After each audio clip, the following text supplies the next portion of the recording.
قرآن کریم محفوظ۔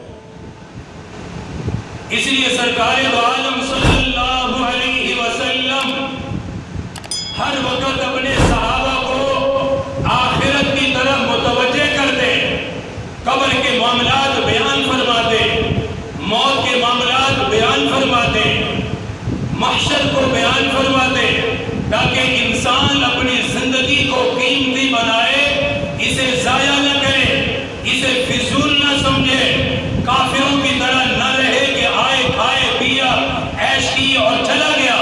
مومن ایسا نہیں ہوتا، مومن آتا ہے دنیا میں اللہ کو راضی کرنے کے لیے، یہ دنیا میں اللہ کو راضی کرتا ہے، آخرت میں اللہ اسے راضی کر دے گا۔ اس لیے سرکار مدینہ صلی اللہ علیہ وسلم کی ہمیشہ فکر، حضرت ابو ذر غفاری رضی اللہ تعالی عنہ سے ایک طویل روایت ہے، جامع ترمذی میں حدیث مبارکہ ہے، سرکار مدینہ صلی اللہ علیہ وسلم کی آخرت کے حوالے سے تبلیغ، آخرت کے حوالے سے ایمان والوں کو فکر کی دعوت کہ آنے والا وقت کیسا وقت ہے۔ حضرت ابو ذر غفاری رضی اللہ تعالی عنہ فرماتے، سرکار مدینہ صلی اللہ تعالی علیہ وسلم نے فرمایا، انی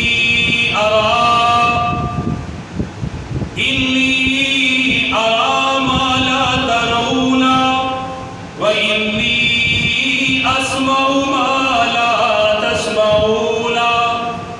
فرمایا میرے صحابہ، جو میں دیکھتا ہوں آخرت کے معاملات، میرے صحابہ میں جو موت کے معاملات کو دیکھتا ہوں، جو میں قبر کے حالات کو جانتا ہوں، میں جو قبر کے معاملات کو جانتا ہوں، میدان محشر کے معاملات کو جانتا ہوں، فرمایا انی ارا ما لا ترون و انی اسمع ما لا تسمعون۔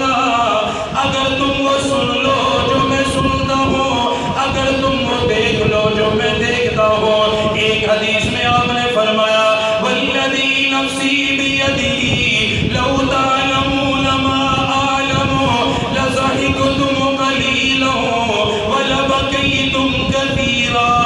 فرمایا میرے صحابہ، آخرت کے معاملات کو جو میں جاننے والا، آخرت کے معاملات کو جو میں دیکھنے والا، اگر تم آخرت کے معاملات کو دیکھ لو، اگر تم قبر کے معاملات کو دیکھ لو، فرمایا بہت کم ہنسو، ہر وقت رونے میں زندگی گزرے گی، ہر وقت قبر کو یاد کر کر کے رونے لگ جاؤ گے، آخرت کو یاد کر کر کے رونے لگ جاؤ گے۔ حضرت ابو ذر غفاری حدیث بیان کرنے لگے، فرمایا سرکار مدینہ نے فرمایا، انی ارا ما لا ترون و انی اسمع ما لا تسمعون۔ فرمایا جو میں آخرت کو دیکھتا ہوں، جو میں آخرت کے بارے میں سنتا ہوں، فرمایا اگر تم سن لو، تم اکثر رونے میں تمہارا وقت گزر جائے۔ پھر آپ نے اگلی بات ارشاد فرمائی، فرمایا اتت السماء وحق لها ان تئت۔ فرمایا آسمان چرچرا رہا ہے، اور فرمائیے اس کا حق ہے وہ چرچرائے، اور وہ کیوں چرچرا رہا ہے؟ فرمایا والذی نفسی بیدہ، قسم ہے اس پروردگار کی جس کے قبضے میں میری جان ہے، آسمان میں 4 انگل کے برابر بھی کوئی جگہ ایسی نہیں جہاں کوئی فرشتہ عبادت نہ کر رہا ہو، اللہ کے لیے سجدہ نہ کر رہا ہو، اپنی پیشانی کو عبادت کے لیے نہ رکھا ہوا ہو۔ فرمایا اس لیے آسمان چرچرا رہا ہے، اس کے اندر سے چرچراہٹ کی آوازیں ہیں۔ پھر آپ نے فرمایا والذی نفسی بیدہ لو تعلمون ما اعلم لضحکتم قلیلا ولبکیتم کثیرا۔ اگر تم وہ جان لو جو میں جانتا ہوں، اگر تم وہ دیکھ لو میں جو دیکھتا ہوں، فرمایا تمہاری حالت کیا ہوگی؟ وما تلذذتم بالنساء علی الفرشات۔ فرمایا تمہیں تمہاری بیویوں کے بستر پر بھی آرام نہ ملے گا، وہاں بھی تمہیں سکون نہ ملے گا۔ اگر تمہیں موت کی سختی کا پتہ پتہ چل جائے، حساب و کتاب کا پتہ چل جائے، آخرت کے معاملات کا پتہ چل جائے۔ وما تلذذتم بالنساء علی الفرشات، تمہیں اپنی بیویوں کے بستر پر بھی آرام نہ ملے، وہاں بھی تمہیں سکون نہ ملے، کیا ہوگا؟ فرمایا وَلَخَرَجْتُمْ إِلَى السُّعَدَاءِ تَجْأَرُونَ إِلَى اللَّهِ، تم روتے ہوئے جنگل بیابانوں کی طرف نکل جاؤ گے، اللہ کو راضی کرنے کے لیے روتے ہوئے وہاں باہر نکل جاؤ گے۔ اگر تمہیں قبر کا پتہ چل جائے، اگر تمہیں حشر کا پتہ چل جائے، حدیث کے راوی حضرت ابو ذر غفاری رضی اللہ تعالیٰ عنہ اس حدیث کو بیان کرنے کے بعد ان کی حالت یہ ہوا کرتی تھی، فرمایا کرتے تھے قال ابو ذر یا لیتنی کنت شجرۃ توسط، کہتے ہائے کاش میں ایک درخت ہوتا جسے جڑ سے کاٹ دیا جاتا تاکہ آخرت کا مجھے حساب نہ دینا پڑتا۔ یہ آخرت کے معاملات ہیں، اور سرکار مدینہ صلی اللہ علیہ وسلم کس طرح بیان فرما رہے ہیں؟ فرمایا جو میں دیکھتا ہوں اگر وہ تم دیکھ لو، جو میں جانتا ہوں قبر کے بارے میں اگر وہ تم جان لو تو تمہاری حالت کیا ہوگی؟ وما تلذذتم بالنساء علی الفرشات، تمہیں اپنی بیویوں کے بستر پر بھی لذت محسوس نہ ہو۔ وَلَخَرَجْتُمْ إِلَى السُّعَدَاءِ تَجْأَرُونَ إِلَى اللَّهِ، تم روتے ہوئے جنگل بیابانوں کی طرف نکل جاؤ اگر تمہیں قبر کا پتہ چل جائے کہ کیسی ہے وہ۔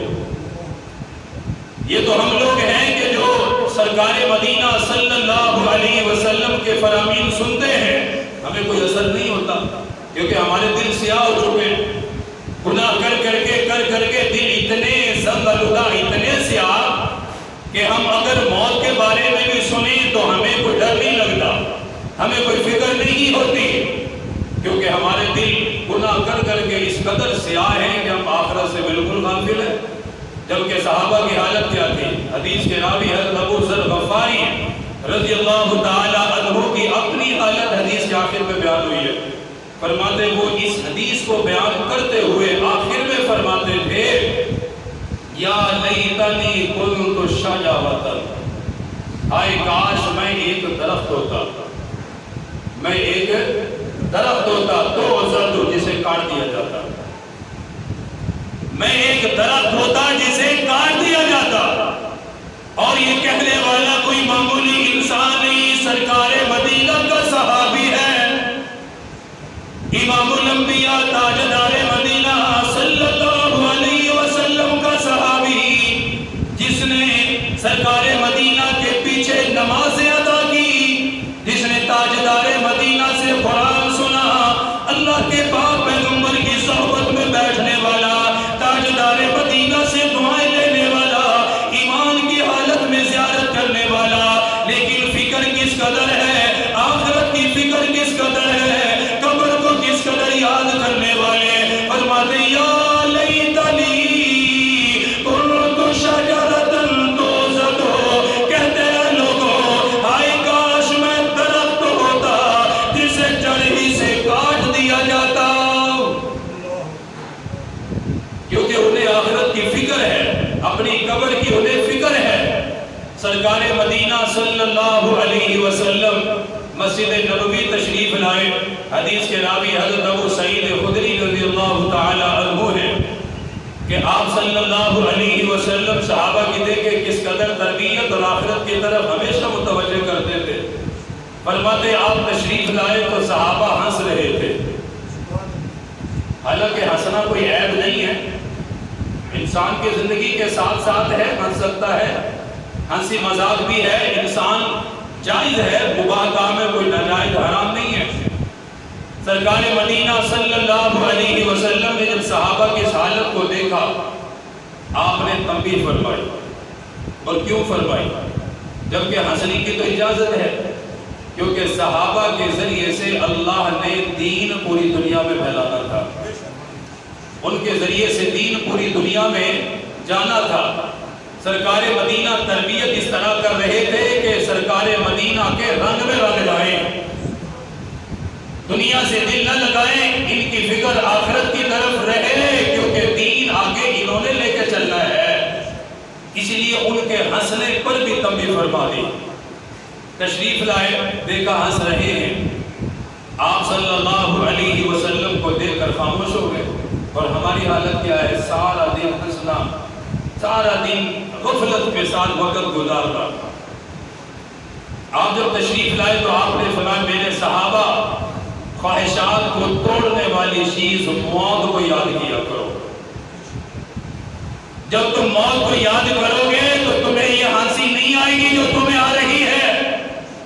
لذتوں کو توڑنے والی چیز موت کو یاد رکھا کرو۔ حضرت ابو سعید خدری رضی اللہ تعالیٰ عنہ فرماتے، ہماری حالت کو دیکھ کے فرمایا میرے صحابہ، موت کو یاد کرو جو لذتوں کو ختم کرنے والی، موت کو یاد کرو جو خواہشات کو توڑنے والی۔ پھر آپ نے قبر کی حالت کو بیان فرمایا قبر دن میں 4 چیزیں پکارتی ہے، زبان حال سے کہتی ہے، انا بیت الغربتی وانا بیت الوحدتی وانا بیت الترابی وانا بیت الدودی۔ فرمایا قبر 4 آوازیں دل میں لگاتی ہے، میں مسافرت کا گھر ہوں، میں تنہائی کا گھر ہوں، میں مٹی کا گھر ہوں، میں کیڑے مکوڑوں کا گھر ہوں۔ فرمایا قبر تمہیں یاد کرتی ہے، قبر آواز لگاتی ہے۔ اور پھر آپ نے ارشاد فرمایا جب کوئی انسان قبر میں چلا جائے، اسے قبر کے اندر اتار دیا گیا، پھر اعمال کے فرق کی وجہ سے قبر کا سلوک بھی علیحدہ ہو گیا، قبر کا سلوک میں بھی فرق آ گیا۔ فرمایا اگر ایمان والا قبر میں گیا، ایمان والے کو قبر میں اتارا گیا، وہ قبر اس سے مخاطب ہوتی ہے جو زندگی میں اس سے مخاطب ہوتی رہی، میں مسافرت کا گھر ہوں، میں تنہائی کا گھر ہوں، میں مٹی کا گھر ہوں، میں کیڑے مکوڑوں کا گھر ہوں، وہی قبر آنے والے سے پھر بات کرتی ہے۔ ایمان والا اگر ہو، ایمان والے سے وہ کہتی ہے جو روئے زمین پہ چلنے والے، زمین پہ چلنے والے، ان سب میں مجھے تو ہی اچھا لگنے والا، اعمال کی وجہ سے میں تجھ سے محبت کرنے والی۔ قبر کہتی ہے آج تم میرے حوالے ہوا، آج تم میرا سلوک بھی دیکھ لے گا۔ آپ نے فرمایا اس کے لیے قبر اس کی نگاہ کی حد تک اللہ وسیع فرما دیتے ہیں۔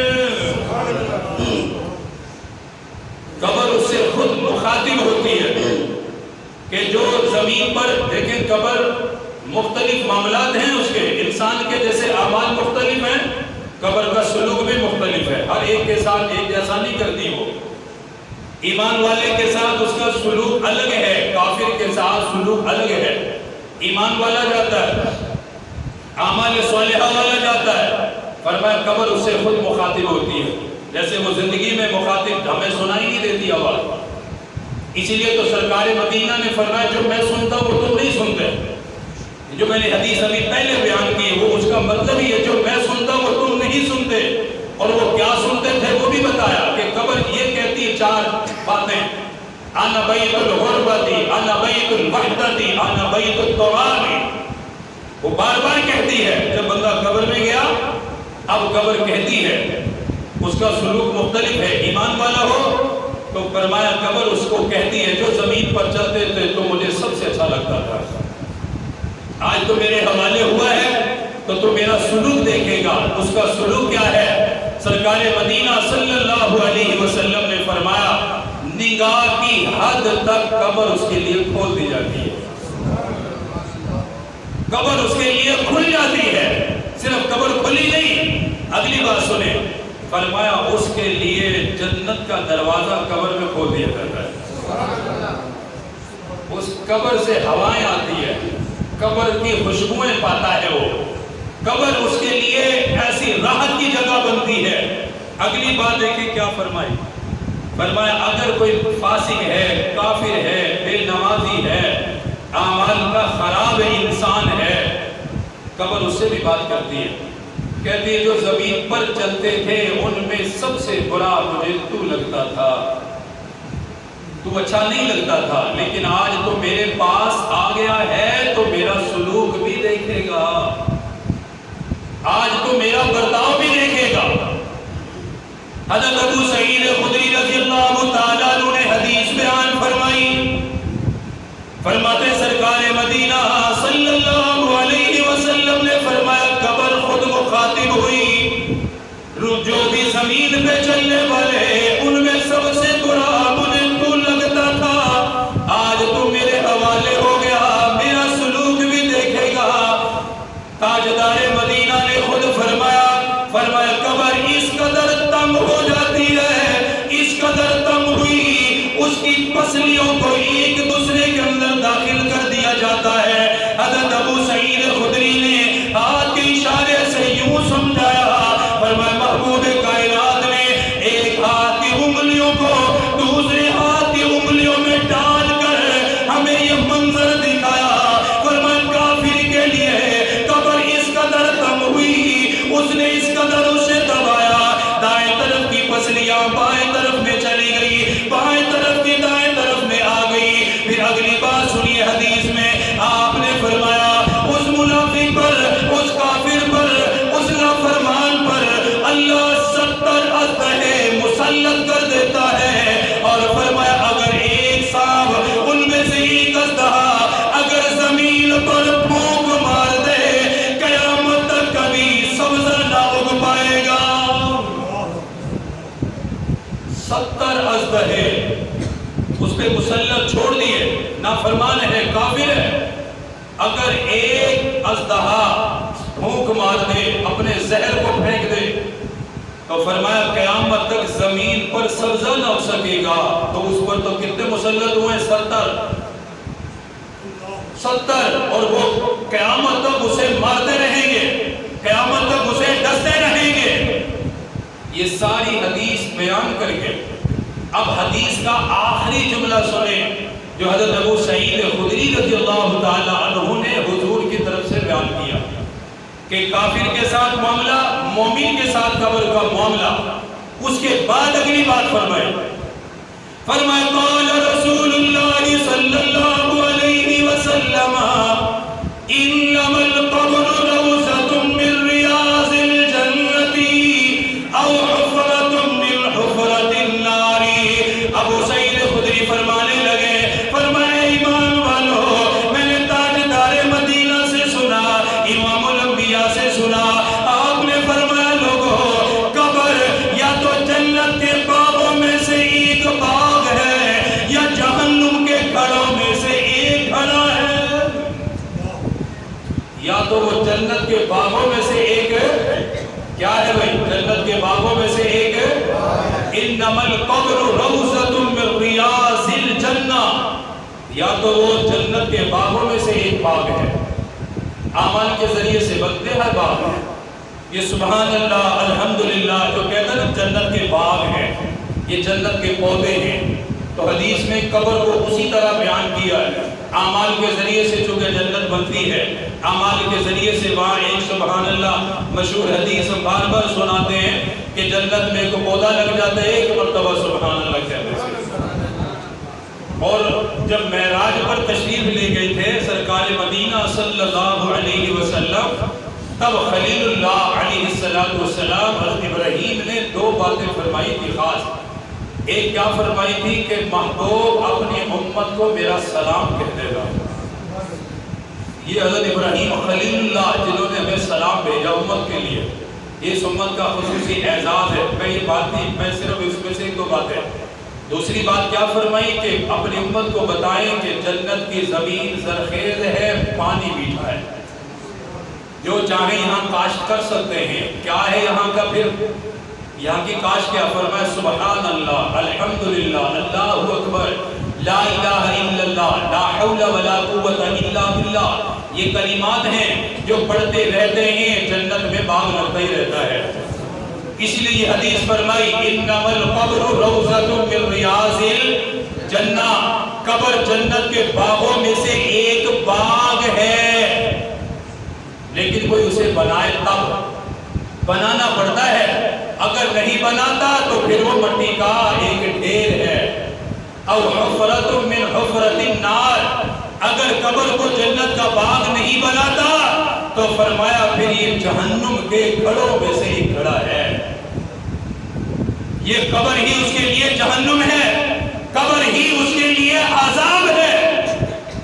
اس لیے حضرت عثمان غنی رضی اللہ تعالیٰ عنہ سرکار مدینہ صلی اللہ علیہ وسلم کے دوہرے داماد، جن کو ذل العین کا لقب ملا، جنت کی بشارتیں کئی مرتبہ عطا کی گئی، جب قبر کے قریب آ کر کھڑے ہوتے اس قدر رویا کرتے، اس قدر رویا کرتے، داڑھی مبارک تر ہو جاتی، داڑھی مبارک تر ہو جاتی اور ہچکیاں بندھ جاتی، رونے کی وجہ سے زمین پہ بیٹھ جاتے۔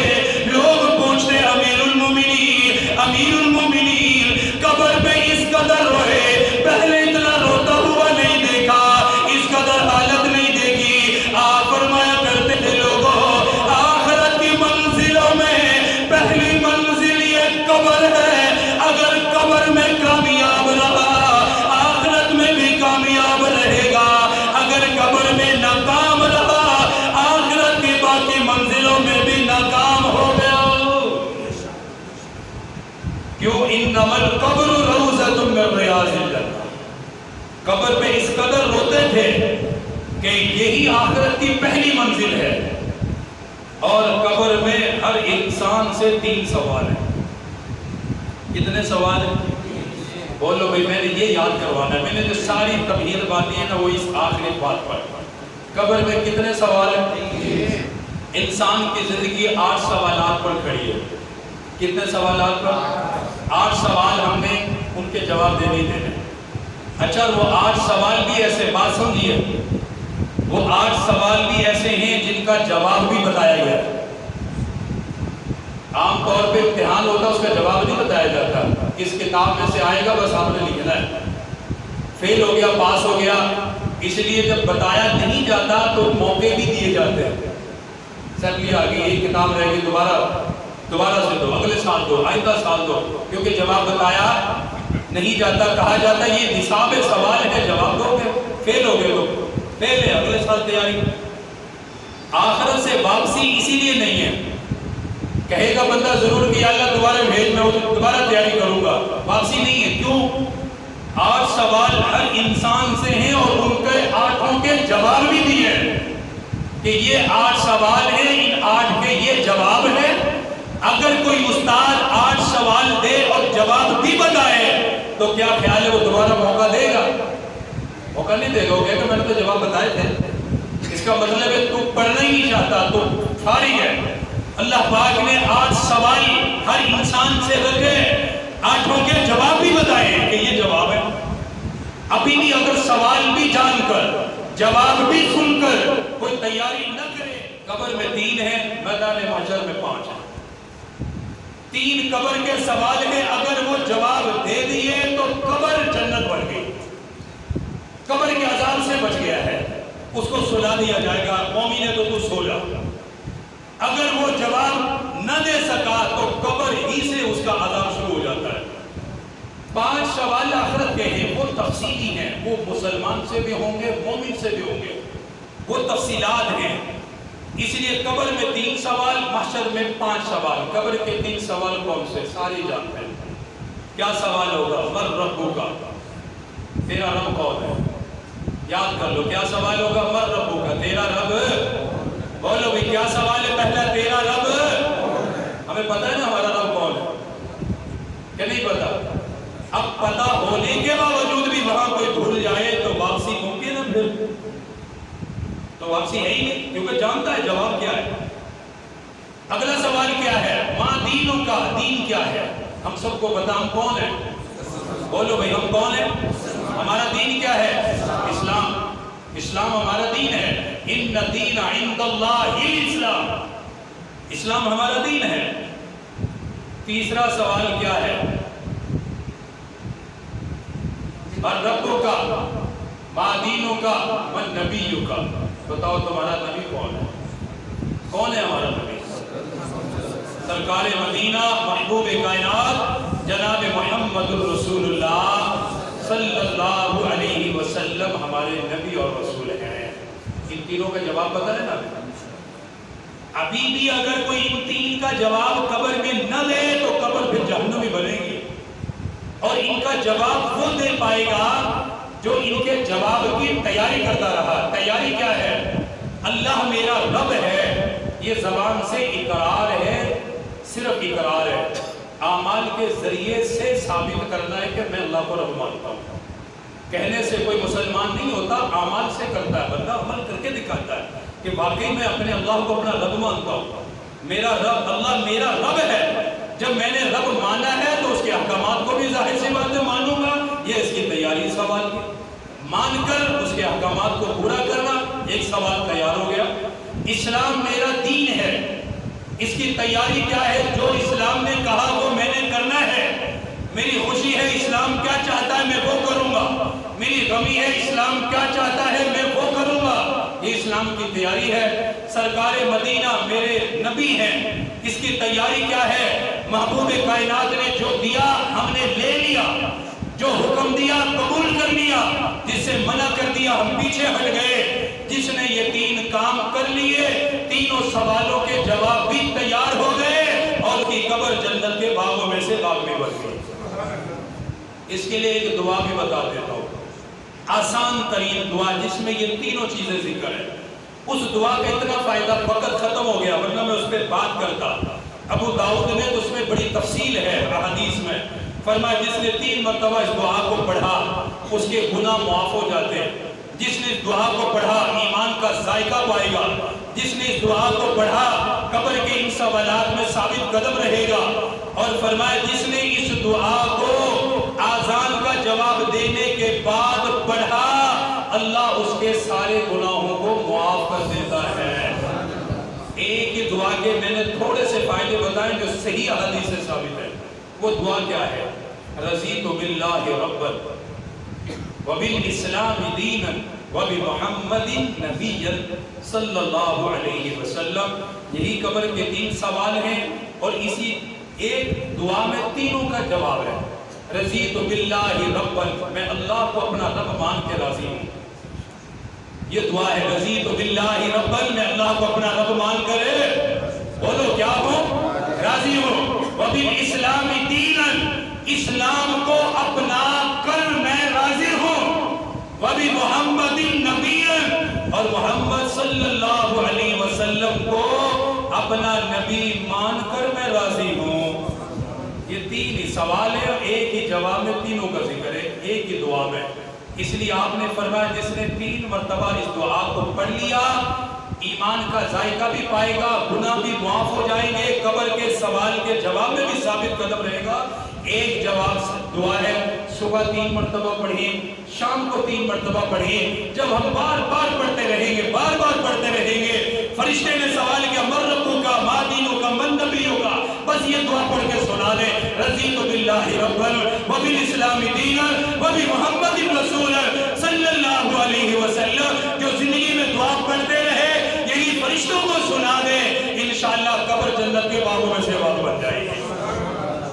یہ دعا سنا دے بس کام بن جائے گا، کوئی مشکل نہیں ہے، انشاءاللہ یاد کریں گے نا سارے۔ باقی 3 سوال یہ قبر کے ہیں، 5 سوال آخرت کے ہیں، انشاءاللہ وہ میں آئندہ جمعے بیان کروں گا کہ آخرت کے 5 سوال کون سے، ان کی کیا تیاری ہے۔ ہمارے چینل کو ضرور سبسکرائب کریں، پاس دیے گئے بیل بٹن کو ضرور دبائیں۔